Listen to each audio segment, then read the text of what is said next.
Okay, let's go ahead and talk about created subsidiaries. Sometimes a firm will spin off part of its activities as a separate business unit, and sometimes even goes so far as to spin them off as a separate corporation. And what do we do in that case? Let's go ahead and assume that a big company is going to spin off a business unit as a separate firm, a newly created little corp, and the assets and liabilities allocated to the new firm are as follows. We've got cash, inventory, equipment, patents, and we've got some liabilities. In exchange for these assets, the little corp is going to issue 10,000 shares of its newly created $1 par value common stock. Now, the first thing to note is that in this case, it's the fair values that are completely irrelevant. All we're doing is taking the existing assets, some of the existing assets and liabilities of a given company, and separating them off into a new ledger. There's no arm's length transaction here. All it is a transfer of assets and liabilities. So actually, let me go ahead and get rid of that column. Once again, as I wander off screen. So delete cells, entire column. Okay, so let's go ahead and see what's going to happen on the books of both little company and big company. So little company, again, they're acquiring these various assets, and basically simply going to be a matter of recording these assets and liabilities on their ledger at book value. So cash, inventory, equipment, accumulated depreciation, patents, move that up a little bit,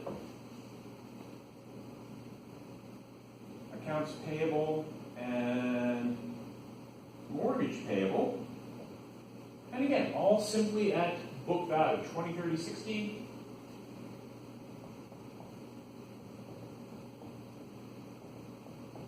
20, 10, 40, and 50.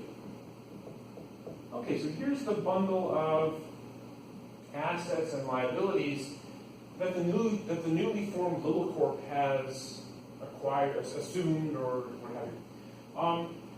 What's the total value of all this stuff? So on the asset side, on the debit side, we've got 130.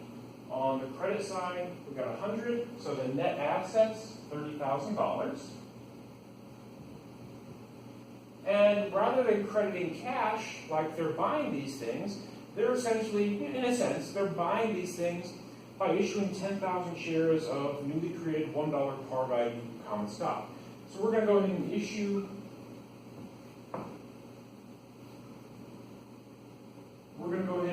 10,000 shares of common stock, always recorded at par value, as you know. The remainder of that 30,000 is additional paid-in capital or paid-in capital in excess of par, whichever you prefer. Okay? So again, all assets and liabilities assumed at book value. Over on Big's side of the world, it's going to be a mirror image of this. On Big's side of the world, they're surrendering all of these assets and basically transferring these liabilities to a separate company. So again, this is going to get sort of tedious. We're going to get rid of our accounts, leave some space here for what we need. We're going to get rid of our accounts payable. We're going to get rid of our mortgage payable. We're going to get rid of our accumulated depreciation. I'm just going down the list here. We're going to get rid of our cash. We're going to get rid of our inventory. We're going to get rid of our equipment. And we're going to get rid of our patents. And again, these are all simply at book value. So,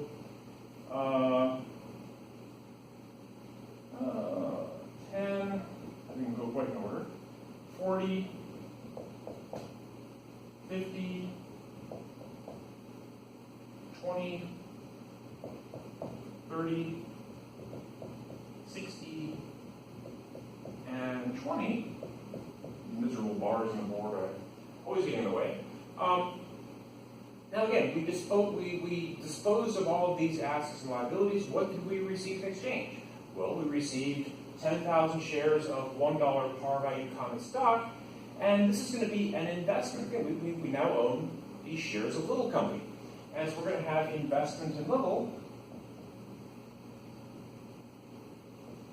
equal to the book value of all of the stuff that we gave up in exchange for it. So again, creation of a subsidiary, extraordinarily straightforward. We simply take all of our assets and liabilities and transfer them at book value.